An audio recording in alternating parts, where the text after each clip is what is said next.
जान और जिगर यानी कि केमिकल बॉन्डिंग, इससे भारी चैप्टर कुछ नहीं आता है इनऑर्गेनिक में। 20 से 24 नंबर का मैं बता रहा हूँ, ये इस साल ये चैप्टर होने जा रहा है सबसे भारी। मैं आपको 100% श्योरिटी के साथ में कह रहा हूँ कि जो कह रहा हूँ वही आएगा। हिरण शुरू में बहुत तेज भागता है लेकिन बहुत देर तक नहीं भाग पाता है। जो बहुत देर तक तेज दौड़े, आखिरी समय में पूरी जी जान लगा दे, उसको हम जंगल का राजा कहते हैं। ये एटीट्यूड है। इंसानों में राजा वही बनेगा जो आखिरी समय में जोर लगा दे, जो आखिरी समय में सरेंडर कर दे, वो सब जोकर। शिद्दत से मेहनत करनी है भाई, आखिर तक लड़ना है। जो किया है बहुत समय लगा इसमें। तो what ever is being told, please note it down sincerely. तो फिजिकल केमिस्ट्री का पेपर लीक करने के बाद में, यानी कि नीट 2025 में क्या आ सकता है, अब हम बात कर रहे हैं इनऑर्गेनिक केमिस्ट्री की। ठीक है, मैं आपको 100% श्योरिटी के साथ में कह रहा हूं कि जो कह रहा हूं वही आएगा। और ये एनालिसिस जो किया है बहुत समय लगा इसमें। तो what ever is being told, please note it down sincerely और मेक श्योर कि आप इस डायरेक्शन में काम कर रहे हैं। समझो, सबसे पहले मैं बात कर रहा हूं दिल की, यानी कि इनऑर्गेनिक केमिस्ट्री का जान और जिगर यानी कि केमिकल बॉन्डिंग। इससे भारी चैप्टर कुछ नहीं आता इनऑर्गेनिक में। ये मोस्ट अमेजिंग, मोस्ट इंपॉर्टेंट और केमिस्ट्री का फाउंडेशन है। इनऑर्गेनिक केमिस्ट्री की तो जान है, सब कुछ यही है भाई। केमिकल बॉन्डिंग में कहां से सवाल आता है, तो है एमओटी, पतली पतली का सीन है, से मोटी मोटी, मोटी मतलब molecular orbital theory. VSEPR, VBT, hybridization और बॉन्ड से सवाल आते हैं कुछ समय में। पिछले कुछ समय में वीबीटी और हाइब्रिडाइजेशन से सवाल नहीं पूछा गया है। तो बाबू भैया, अगर आपको हाइब्रिडाइजेशन निकालना नहीं आता है तो आप खतरे में जा सकते हैं, क्योंकि यहां से अब सवाल आने की संभावना है। सिग्मा और पाई बॉन्ड में क्या डिफरेंस होता है, ये वीबीटी में बातें होती है कि बॉन्ड कैसे बनता है, ऑर्बिटल हाफ फिल्ड होने चाहिए, और डिफरेंट डिफरेंट बातें वीबीटी में होती है। हाइब्रिडाइजेशन जैसे मान लो for example I got SF4, कैसे निकालते हैं hybridization, sigma bond plus lone pair. मान लो मेरे पास में SF4 है, कैसे निकालेंगे हाइब्रिडाइजेशन, सिग्मा बॉन्ड और लोन पेयर। तो लोन पेयर कितना है, 1, और सिग्मा बॉन्ड कितने हैं, 4। 4 प्लस 1 कितना हो गया, 5। 5 का मतलब 5 ऑर्बिटल्स मिक्स हो रहे होंगे, तो 1s, 3p और 1d, sp3d, 5 ऑर्बिटल्स हो गए। सिंपल है, मतलब बहुत टफ चीज नहीं है। फिर ये भी सवाल आ सकता है कि बताओ SO3 में जो पाई बॉन्ड बन रहे हैं कौन सी ओवरलैपिंग से बन रहे हैं, पी पाई कि पी पाई डी पाई।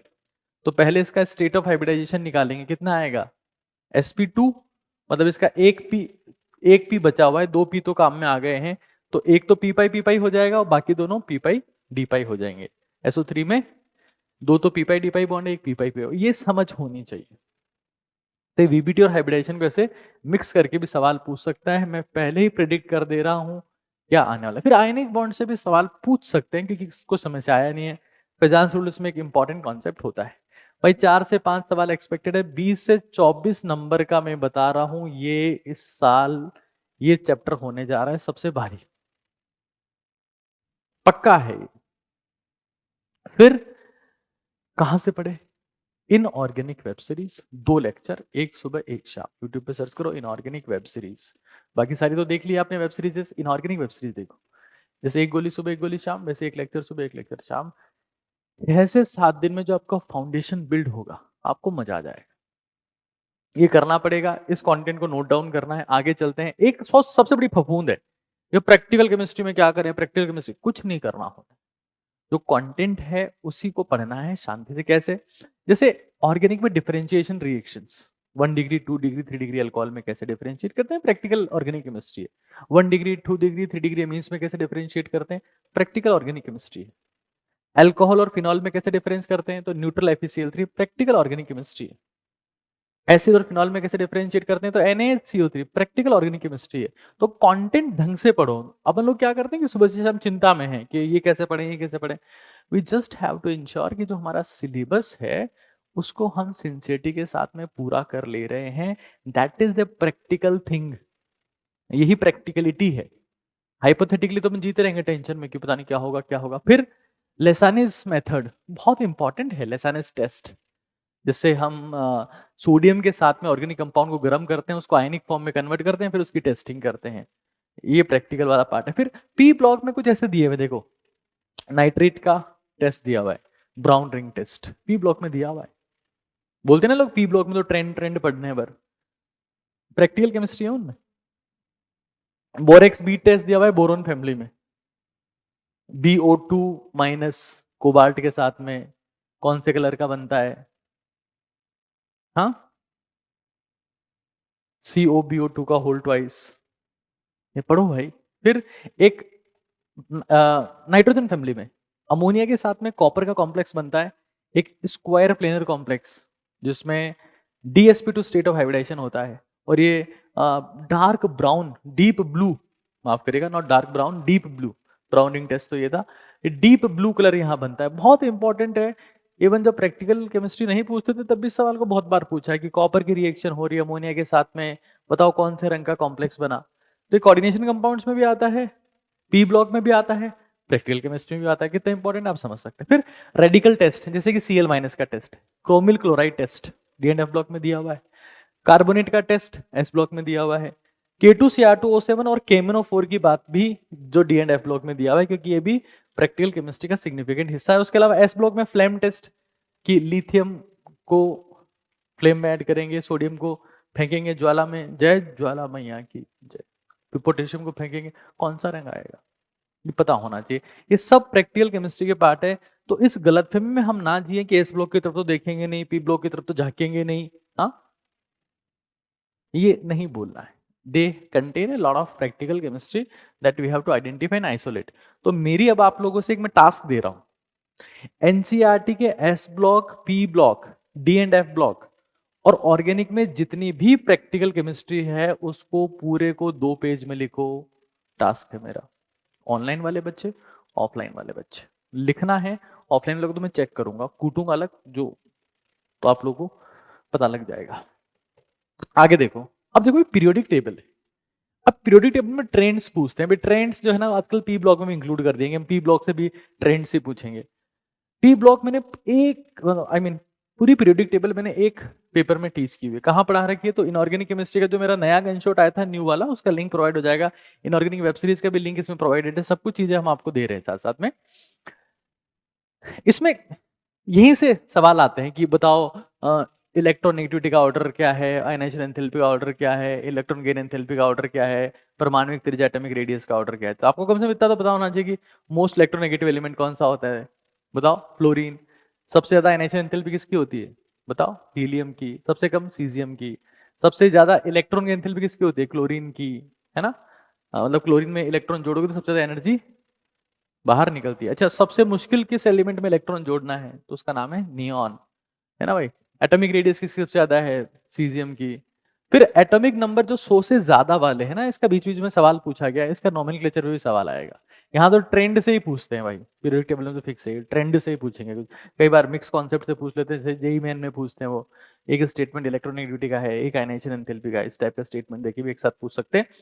कोई खास टफ सवाल यहां से नहीं बनता है। फिर नॉमेनक्लेचर का पूछ सकते हैं जो 100 से ज्यादा वाले हैं, जैसे 103 वाले का नाम क्या होगा, तो 1 फॉर अन, 0 मतलब नील, और ट्रियम, ठीक है ना, अनिल ट्रियम, ठीक है।